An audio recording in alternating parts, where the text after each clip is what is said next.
Why don't we craft an issue for our next ballot that we know a majority of our fellow Arkansans will agree with?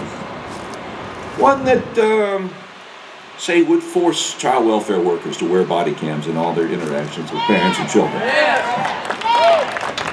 One that would force them to give Miranda warnings to parents.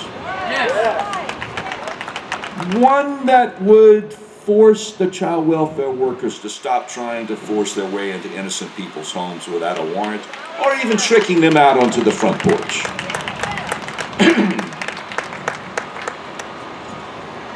And why don't we get the brightest legal minds in the state, Joe, Paul, brightest legal minds in the state, to help us craft language to once and for all forbid state government lawyers from using confidentiality laws to protect state government employees from facing the consequences when they persecute innocent parents and children.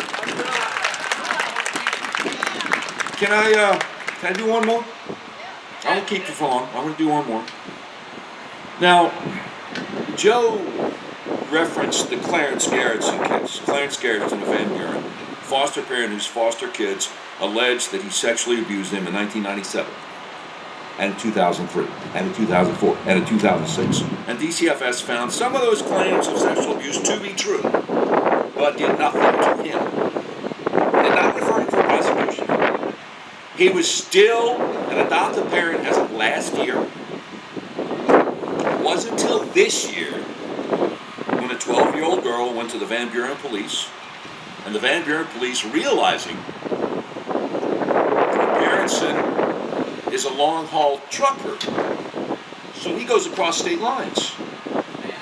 And the Van Buren police chief is like, well, that's interstate, that's interstate crime.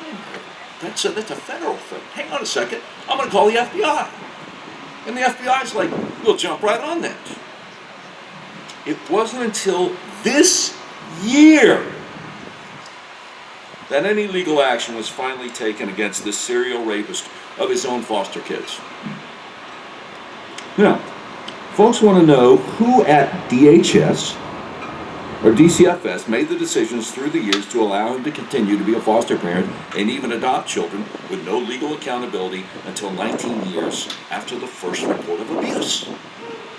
But when Max Brantley and Benji Hardy at the Arkansas Times tried to find out why the abuse went unpunished for so long, the current head of DCFS, who could not have had anything to do with anything that happened back then, because she's pretty new, told them just the other day, you know what, I'm really sorry, but the confidentiality laws forbid us from discussing specific cases.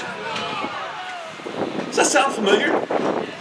So, whoever was responsible for allowing Clarence Garrettson to continue to have access to rape little girls and boys through the foster system all those years, whoever made those decisions is off the hook. According to DCFS and DHS attorneys, these people apparently cannot be held accountable for aiding and abetting all those rapes of minors because of confidentiality laws.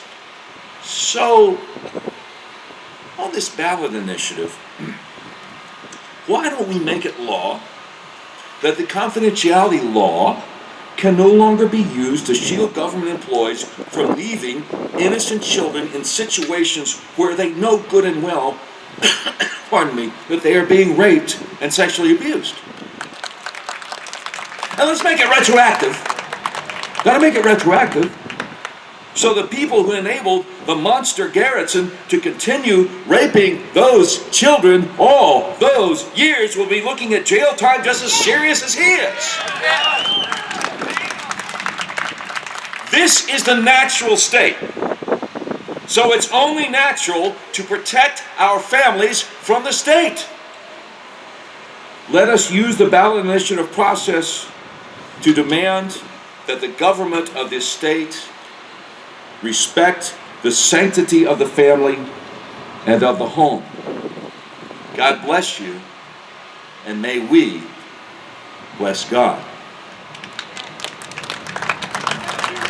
Thank you. Thank you. I don't see Bishop Smith here. Oh, I can't see too well, brother. I want to welcome my friend, Bishop Robert E. Smith, Sr., to the podium to give our benediction.